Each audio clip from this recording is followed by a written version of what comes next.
Hi friends, welcome to சோலாக். Big பாஸோட day 51 அதை பற்றி அப்படியே பார்க்க போகிறோம். நேற்று வந்து பார்த்தீங்கன்னா ஒரு சுவாரஸ்யமான விஷயங்கள் நடந்துச்சு. முத்துக்குமாரனுக்கும் அருணுக்கும் ஒரு வாக்குவாதம் நடந்துச்சு. அதை பற்றி டீட்டெயிலாக பார்க்க போகிறோம். ஆக்சுவலாக என்ன பண்ணுவாங்கன்னா, அருண் வந்து பார்த்தீங்கன்னா அந்த பவுலில் வந்து ப்ரிவென்ஷன், அதாவது கிரேவி இந்த மாதிரி கொடுத்துட்டு இருப்பாரு. அப்போ வந்து பார்த்தீங்கன்னா மஞ்சரி வந்து அவங்களுக்கு வரும்போது, எனக்கு இவ்வளோ கிரேவி வேணும், எனக்கு கொஞ்சம் கம்மியாக கொடுங்க அப்படின்னு சொல்லும்போது, இல்லை உங்கள் பங்கு நீங்கள் வாங்கிட்டு போயிருங்க அப்படின்னு சொல்றாங்க. அந்த நேரத்தில் வந்து பார்த்தீங்கன்னா முத்துக்குமாரன் வந்து ஆம்பா ப்ரொஃபஷனை வேஸ்ட் பண்ணாதீங்க அப்படின்னு சொல்லி ஒரு வார்த்தை விடுவாரு. வார்த்தை விடுறதுனா பார்த்தீங்கன்னா அதை ஆரம்பிச்சுக்குவாரு. நான் வந்து உங்களுக்கு கூட கேட்கல, நான் மஞ்சள் தானே பேசிட்டு இருக்கேன், நீங்க ஏன் வந்து இதுல இன்வால்வ் ஆகுறீங்க, நீங்க எந்த ஒரு விஷயம் இல்லை, பொதுவாக மஞ்சள் விஷயம் நம்ம வந்து அதிகமாக இன்வால்வ் ஆகிறீங்க, எதுக்கு எடுத்தாலும் ஒரு 2 பேர் பேசிட்டு இருக்கீங்களா, நீங்களே அன்னெசரியா உள்ள வரீங்க அப்படின்னு சொல்லி அருண் சொல்லுவாரு. இதை வந்து பார்த்தீங்கன்னா முத்துக்குமாரன் பாயிண்ட் பிடிச்சிருவாரு. இது வந்து நீங்க 2 பேரும் நீங்க பெர்சனலா பேசிட்டு இருந்தா நான் வந்து கண்டிப்பா உள்ள நுழைய மாட்டேன். இது வந்து பாத்தீங்கன்னா என்னுடைய ப்ரொஃபஷன் இருக்கு, அதாவது என்னுடைய தேவைகளும் கரெக்டா இருக்கு. அதனால நீங்க வந்து கண்டிப்பா ஒருத்தவங்க வேணாம்னு சொன்னா அதுக்கேற்றப்ப நீங்க ஊத்த வேண்டியதானே, இது ஏன் நீங்க பண்ண மாட்டீங்க அந்த மாதிரி சொல்லுவாரு. இதுல பார்த்தீங்கன்னா 2 பேருக்கும் வாக்குவாதம் இருக்கு. வாக்குவாதம் மாதிரி பெருசா போயிட்டு இருக்கோம்.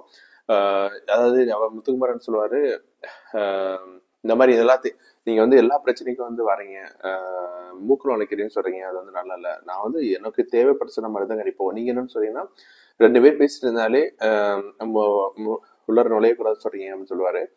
அதுக்கு என்ன சொல்லுவாருன்னா முத்துக்குமரன், இது வந்து பாத்தீங்கன்னா இது என்னுடைய ஹவுஸ், நானும் ஒரு பார்ட்டிசிபென்ட் தான், நான் வந்து சாப்பிட்டு தூங்குறதுக்காக இல்லை, ஒரு விஷயம் நடந்துச்சுன்னா அதை வந்து அட்ரஸ் பண்றதுக்காக நான் கண்டிப்பா நான் சொல்லுவேன். அந்த மாதிரி பெரிய வாக்குவதும் போயிருக்கும்.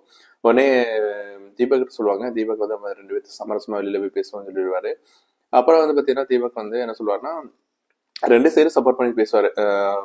இல்ல மறுபடியும் இப்போ வந்து ஒரு பவுல் கொடுக்குறாங்க, 10 திருப்பி வந்து கேட்டாங்கன்னா அங்கே வந்து கன்ஃபியூஷன் ஆகும், அந்த இடத்துல பெரும் தலைவலி ஆகும். ஸோ அதனாலதான் வந்து பாத்தீங்கன்னா நான் இந்த மாதிரி சொன்னேன் அப்படின்னு சொல்லி தீபக் வந்து பேசுவாரு.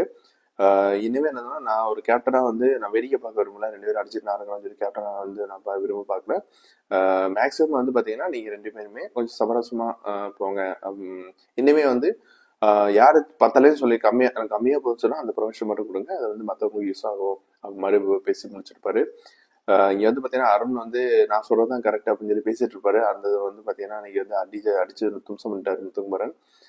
இந்த மாதிரி ரொம்ப சுவாரஸ்யமான விஷயங்கள் இருந்துச்சு. அதை பத்தி கண்டிப்பா அப்கமிங் வீடியோல பார்ப்போம். இந்த வீடியோ உங்களுக்கு பிடிச்சிருந்தா கண்டிப்பா லைக் பண்ணுங்க, அப்படியே உங்க ஃப்ரெண்ட்ஸ் ஷேர் பண்ண விடுங்க. தேங்க்யூ.